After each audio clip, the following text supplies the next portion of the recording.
Good day to you, everyone. Hey, this is Anthony Brinkley, the Maestro of Resilience, coming to you one more time.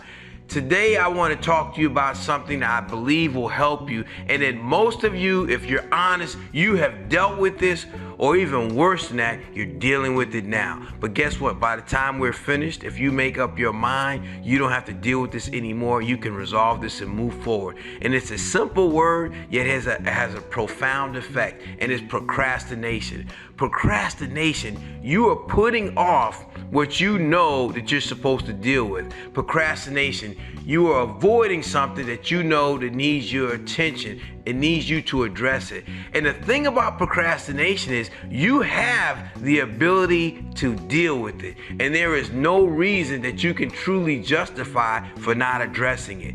See, procrastination is based on anxiety. And anxiety comes from you think that if you engage that, you're going to have a negative effect. You're not going to get the result that you like. It's going to be an unpleasant experience. And that's why some of you have delayed having conversations with people who you know aren't right for you.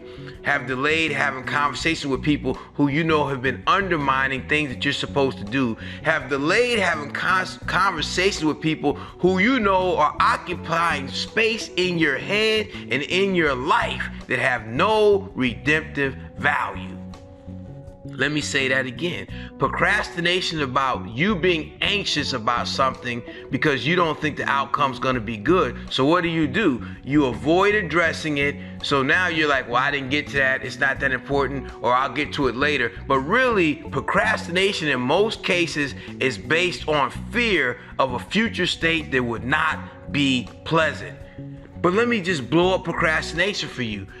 The bottom line is when you decide that I'm going to address that with fervor, I'm going to address that with resolve. And even though I might have done something similar in the past and got a negative result, I've learned from that past circumstance. And I'm going to get beyond being uncomfortable addressing something, and I'm going to get out of my comfort zone and deal with whatever I've been procrastinating on. You say that you want to lose weight, but you don't like the feeling of exercising. You don't like getting up early. You don't like modifying. You don't like denying yourself. So what are you doing? You're procrastinating on something, and you're getting a negative effect anyway, because the negative effect becomes you feel down because you've let yourself down.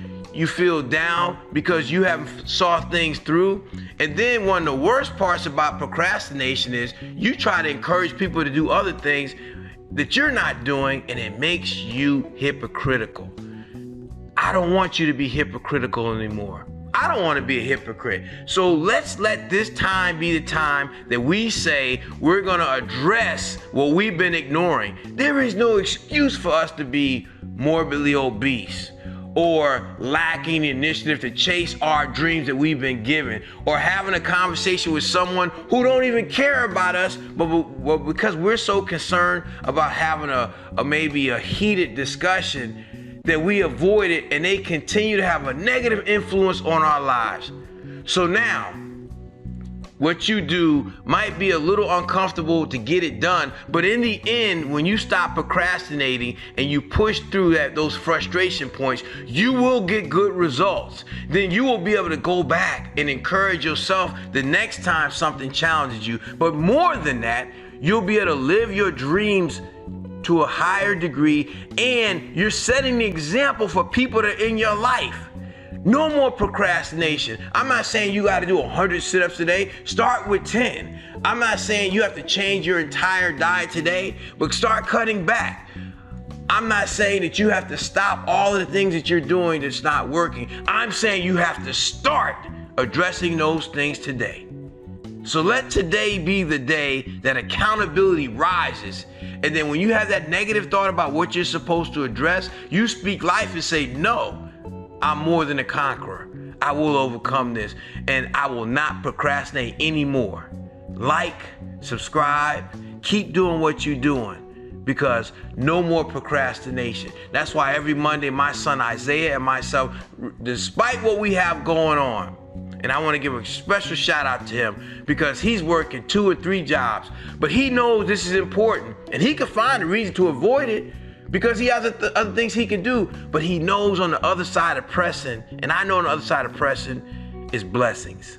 So I love you. Have a great day. Have a great week. Peace and blessings to you. You're gonna think, some of you gonna laugh, some of you gonna cry, but we're gonna get better before this is over. Understand this, there is no such thing as tomorrow. Tomorrow is aspirational, because when tomorrow gets here, it's gonna actually be today.